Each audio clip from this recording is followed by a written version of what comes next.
Mega love shout out mga kabisay. Mega love shout out sa inyong lahat. Magandang araw Luzon, Visayas at Mindanao at sa lahat ng sulok ng ating mundo. Magandang araw sa inyong lahat. Magandang umaga, magandang tanghali, magandang hapon, magandang gabi. Anumang oras kayong nakakapanood nito, sana'y nasa mabuti kayong kalagayan at patuloy na ginagabayan ng ating Panginoon sa anumang mga kaganapan sa buhay. So, panibagong araw, panibagong vlog na naman tayo mga kabisay at panibago na naman tayong kwento dito sa aking mga kaganapan. At sa ngayon mga kabisay, kung nakikita nyo ay naandito tayo sa aking kubo at meron tayong gagawin na sa ngayon ay gusto kong ipakita sa inyo. Papakita ko sa inyo na kukumpletuhin ko ngayon ang kabuuan ng aking bahay kubo. So, unang-una, nagpapasalamat muna tayo sa Panginoon na patuloy niyang binibigyan ng kalakasan ang inyong Taybisay para magampanan ang bawat kaganapan sa buhay. So, sa ngayon mga kabisay ay ating gagawin na itong aking kubo.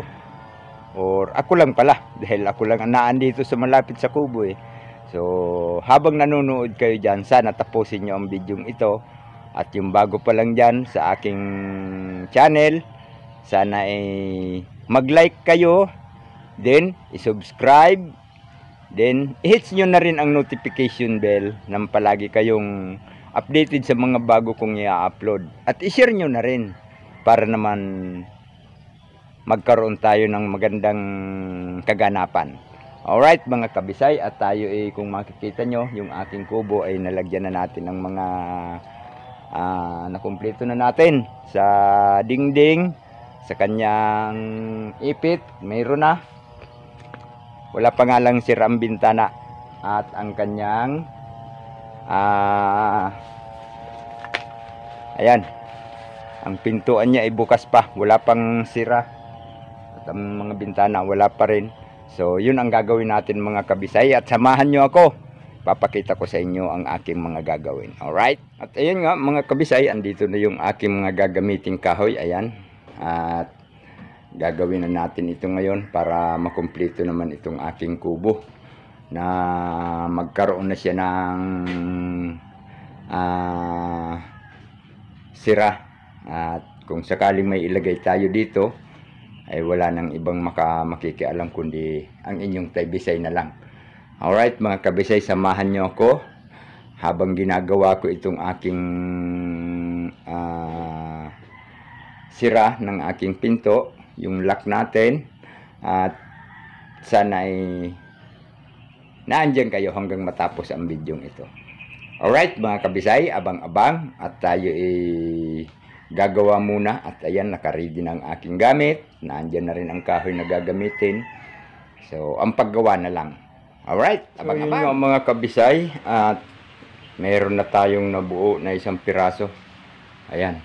At medyo nagpahinga muna ako mga kabisay at medyo umulan. Pero okay lang naman ako dito sa loob. Ang problema nga lang ay kailangan ko nung plywood na gagamitin ko para dito sa isang pintuan mga kabisay. Ayan. Yun ang sunod kong ipapabricate. Ang problema yung plywood andun sa kabila mga kabisay. Eh, mahirap namang magpaulan ako papunta doon. Nandun kasi sa doon banda sa ayun, doon. Sa may kubo ng manok na yun. Nandun yung aking mga ibang gamit. Doon ko kukunin. Kaya hintayin ko munang tumila ang ulan. Alright, abang-abang. So ito na mga kabisay, at nakagawa na tayo ng pangalawang pinto. Ayan, dalawa na sila. Ayan. Bali, nilipat ko lang muna dito itong isa. Ayan. Bali, dalawa na yan mga kabisay. At ayan, dalawang iyan. Itong isang huli kong ginawa mga kabisay para dito yan. Sa papuntang labas bandang likod. At ito namang isa ay para dito sa harapan. Yan dyan. At siguro ang isusunod ko naman mga kabisay ay yung para dyan sa dalawang bintana. Itong isa at dito sa isa. So siguro pag nabuo ko yan mga kabisay, abang-abangan nyo na lang ang pagkabit. So natapos ko nga pala ang dalawang pinto. Hindi ko na ipakita sa inyo kung paano kong ginawa. At least andyan na siya. Abang-abang na lang kayo mga kabisay sa ating mga susunod na kabanata, dahil gagawin ko pa yung sira ng dalawang bintana. At ayan, nandito na. So lalagyan ko na laang ng frame, at yung pang-frame mga kabisay ay kukunin ko pa at hindi ko pa naisamang dalhin dito. So baka ayan mga kabisay ay may pakita ko sa inyo kung paano kong gagawin. Alright. So ito na ngayon mga kabisay. Sarado na ang aking bahay kubo. So hindi nyo na alam dyan kung nasaan yung pintuan, di ba? At hindi nyo na rin makita dito kung nasaan yung bintana. So ayan mga kabisay, at nakakumpleto na tayo. At salamat sa inyong lahat dyan ng mga nanonood pa rin ngayon ha. At ayan mga kabisay, nakumpleto na natin yung ating bahay kubo. At mayroon na tayong sarado sa bintana. At ganoon din sa ating pintuan mga kabisay. At ang ating pintuan mga kabisay ay ito. Kung makikita nyo, ang ganda ng handle ko mga kabisay, oh. Umbrella nail. Ayan. Oh, di ba? So dito. Ayan. Buo na. At dito naman sa bandang likod mga kabisay ay meron na rin siyempre. Wala na kayong makikita ditong daanan kung saan yung pintuan ko dyan. Kaya lang halatado naman yata. So ayong portion na yun. So ayan, at medyo nakakompleto na tayo mga kabisay. Tara, ating bisitahin mga kabisay.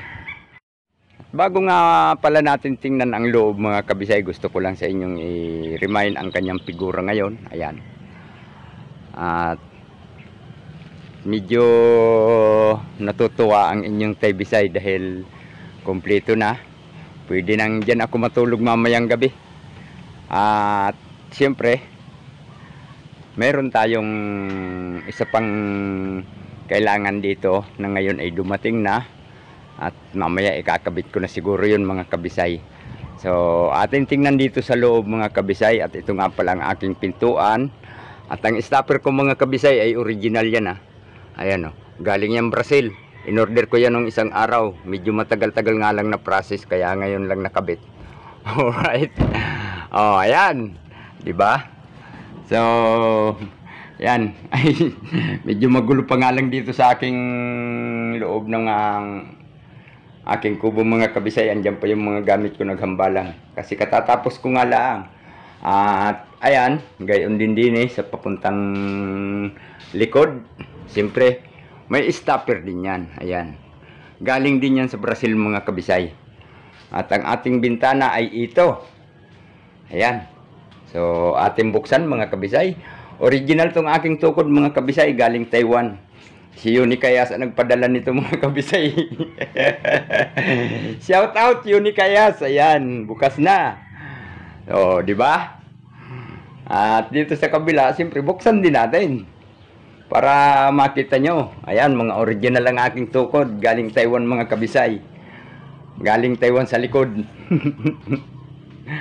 Oh, di ba? Alright, ayan. Buo na. Oh, di ba? May pintuan na tayo. May sira na ang ating pintuan. Pati bintana. Pati ang papunta sa likod. At pagpasensyahan nyo ng medyo magulo pa ang aking kalawakan dahil medyo hindi ko pa naiimis, pero may panahon tayong lilinisin. Ayan mga kabisay ang aking mga tanim. So